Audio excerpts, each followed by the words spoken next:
Hi, this is Adam Chirinas. I'm the CEO and founder of Health Launchpad. We help tech companies navigate the complex US health market.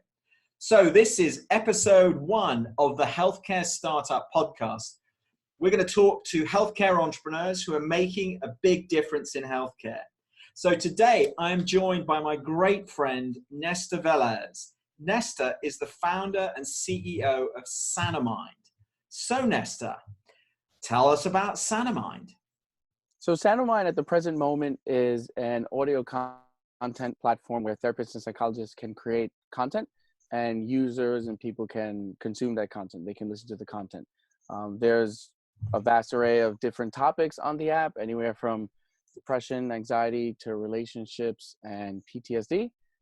But the future of the product and the platform is really going to be a creator marketplace. So similar to Patreon, where podcasters, artists, actors, they go on and they put their content out there for people to consume. You can pay those creators a monthly fee, and it's a way to support artists. So we're doing the same thing, but for therapists, psychologists, and counselors. So Nestor, I remember when you got started, you told me the story about why you did this, and it's a very personal story. How do you feel about sharing that? What's sort of the why you started Sanomind in the first place? Yeah, so I started it from personal experience. So I have my own story with depression, anxiety, and suicide. Um, about 15, 14 years ago, I was in a really bad place, and I just didn't get there overnight. It took years to get there. I never went to therapy. I never got help. I knew nothing about depression or therapy. So I kind of just went on with life thinking I was just sad, until it got really bad and I attempted suicide twice. And after the second time, I woke up and that morning something clicked where I said, I need to change something. So I started looking into therapy. And the first website I got to was psychologytoday.com. And I'm searching through therapists and seeing that all these therapists, they treat anxiety, depression, stress. So I started contacting them and I wasn't getting many responses back. The responses that I did get back, each psychologist told me, I don't take your case. I can refer you to someone else. Sometimes they'd give me the number and I would call and they would tell me the same thing. Other times they would pass my number over to their colleague, but I'd never get a call. So that was frustrating. And I told myself why was it that they weren't calling you back? I don't know. I don't know why they weren't calling me back, but I kind of got really frustrated and angry at, these psychologists telling me that they don't take my case. When on their profile, it said depression, anxiety, suicide ideation, suicide, and their summary said that, they help people going through these challenging situations. So I started going online and looking up information on depression, anxiety, and trying to do a little self-help. I started understanding what I was going through. So that was like an aha moment for me, but there was nothing really helping me get over that hump or kind of, let's say, heal. Up until one day I came across this new website that was called YouTube. It might have been first or second year in. And there was a clinical psychologist with tons and tons of videos on depression, anxiety, suicide, stress, etc. So I would listen to those every day. And what I do, I just put my headphones in and I wouldn't watch the video because it was just a woman sitting down talking. I would just listen to them. And I practiced everything she said to do daily. And I started feeling better and I started getting this high. And after consuming all her content, I started looking for more content that was like it, and I couldn't find anything. And this was, like I said, 15, 14 years ago. So I think I worked it out myself because I felt better. Throughout the years, I've had ups and downs. But about 5 years ago, I went through another kind of big downtime. So I said, well, let me go back on YouTube and look for more content. And I couldn't find much. The only thing I could find was videos that looked like were made in the 80s, and they were actors. So it wasn't a therapist, kind of talking to me through her content. And I searched and searched and couldn't find anything. So I thought, well, I had this idea back then to create a website where anybody can listen to helpful content from therapists. And now I knew about tech a little bit more. I worked at a couple startups, so I decided to try and build it myself. That's fantastic. And so tell us about, you got this, you got Sanomind launched, and how did you launch it to start with? What was the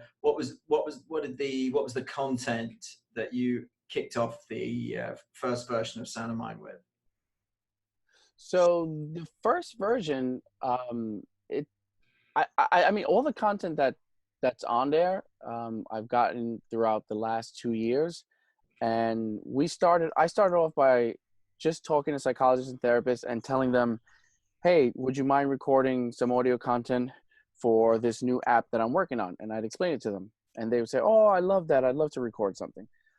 So I would tell them, whatever your specialty is, just come up with a topic, record it, send it to me, and I'll post it up.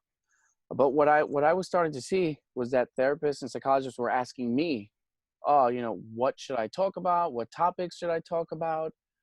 So I started telling them, okay, why don't you talk about anxiety, teenage anxiety, or PTSD, or depression in the house, or childhood trauma.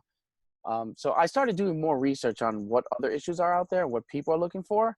And I was kind of like I guess, podcast producer, because I was helping therapists, giving them the topics and telling them what they should talk about.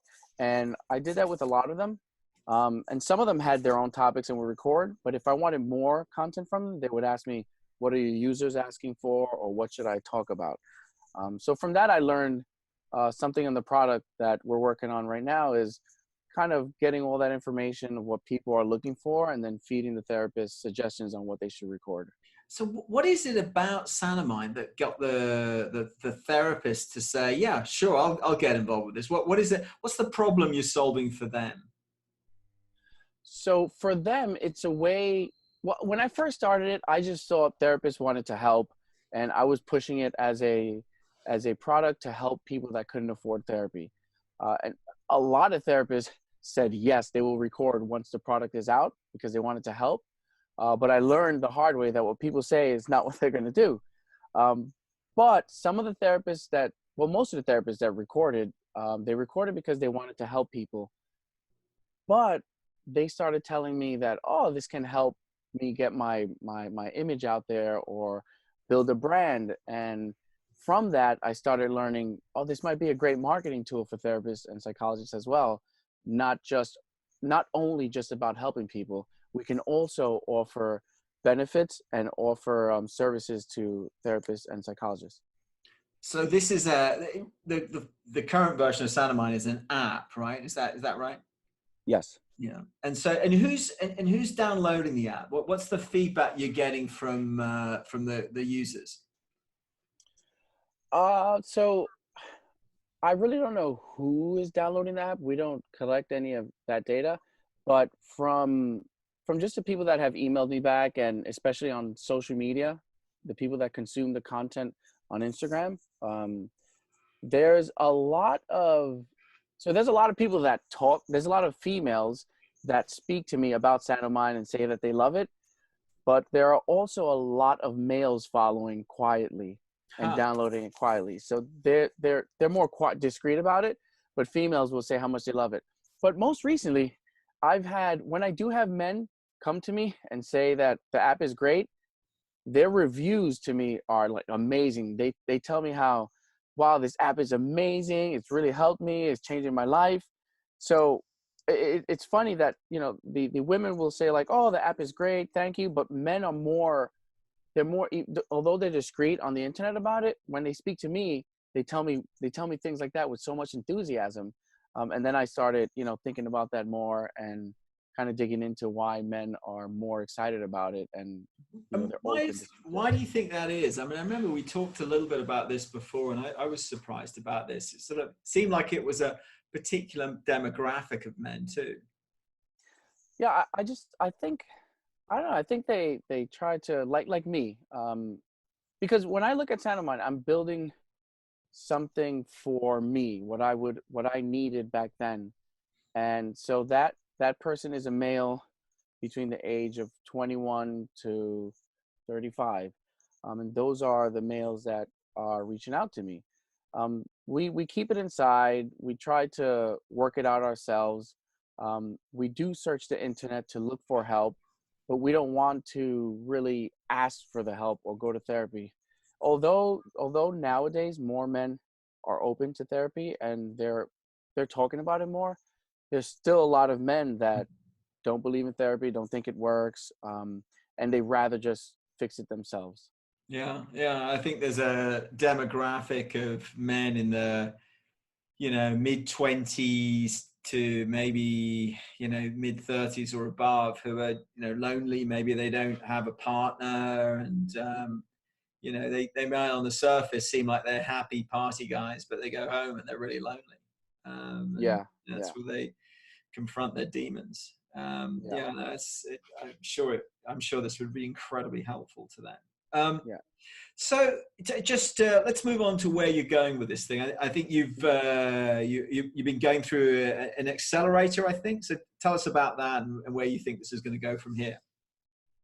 Yeah, I was at an accelerator called Antler. It started in end of September and ended beginning of December. And it's a really cool new type of accelerators where they bring in solo founders, about 100 solo founders, and they put us all into this one cohort. Um, and we're supposed to meet other founders and talk about what we want to build, what we're interested in, and find a co-founder. And once you find a co-founder, you start working on what you want to build. And the last week of the cohort of the accelerator is called IC week, which is the investment committee. So you pitch to 6 people who are in the investment committee. 3 of them are from Antler, and the other 3 are from New Lab. New Lab is a workspace in Brooklyn Navy Yard. Was the CEO who started it used to work at Google, I believe. So there's 2 investors. There's Antler and New Lab. They can both invest 50-50, or either or can invest at 100%. And So I go ahead. no, I was just say you got your presentation coming up, I believe, right? Yeah, so I didn't find a co-founder in the cohort while I was there. Not many people were interested in mental health. The ones that were wanted to do their own. They had their own ideas. So they allowed us, the people that didn't find co-founders, they allowed us to defer and pitch later on. So my pitch is coming up actually next Monday, and I'm working with an engineer that I was working with last summer, and we started working together again. And I mean, in the last 2 weeks, we made more progress than we did last summer together. That's really cool. Well, I think what you're doing is going to make a major, major difference in the lives of the people who are downloading the podcast or the app rather. Yep. So let's just talk about some of the lessons from what you've gone through. So sometimes I found that through my own startup life that you make mistakes and you're kicking yourself when you make them, but afterwards you realize that actually it's sort of like a positive mutation. It's something which actually creates some good. Have you had any experiences like that? Things where mistakes you've made that ended up being a good thing? Uh, uh, yeah, I mean, when you're asking a question, I'm laughing to myself because, I mean, I've made tons of mistakes. I don't know where to start. I think I would say the biggest mistake I've made, uh, and I'm not sure if it's a mistake, but I've worked with about 4 or 5 engineers and it never worked out. And I just wasted time. I wasted months working with those engineers. And a couple of the engineers were saying that they were doing work when they weren't doing work. And I couldn't really, I couldn't really gauge if they were doing work or not, but I rushed into that relationship because I just needed a technical co-founder so bad that if somebody told me they were technical, I said, all right, let's work together. And if they wanted to work with me, I wouldn't do any background checks. I check their LinkedIn to see if they graduated or are an engineer. And that's it. And, in some cases I've wasted almost 6 months throughout that process working with different engineers.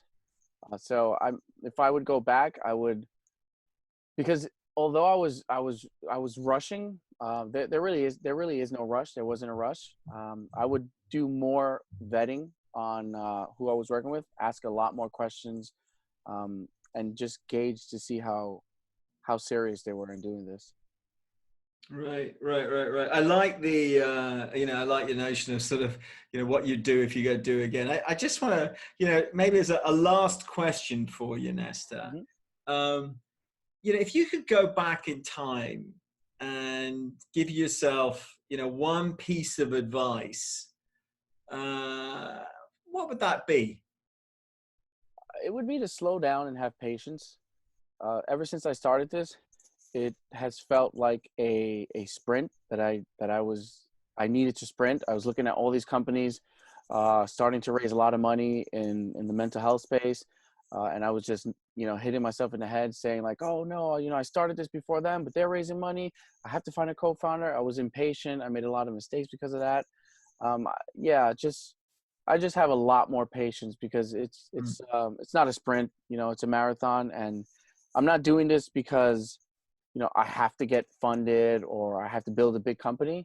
I want to do those things, but I'm doing this because I enjoy doing it and I love it. That's great. That's a really great piece of advice, I think, for everybody.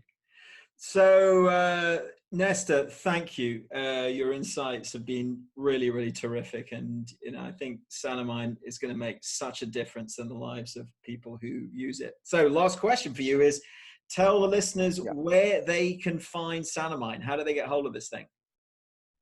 Oh, sanomind.com. And once you get onto the website, you can click Join Sanomind, and it'll take you right to the download page. Great. Thank you. Thanks, Nestor.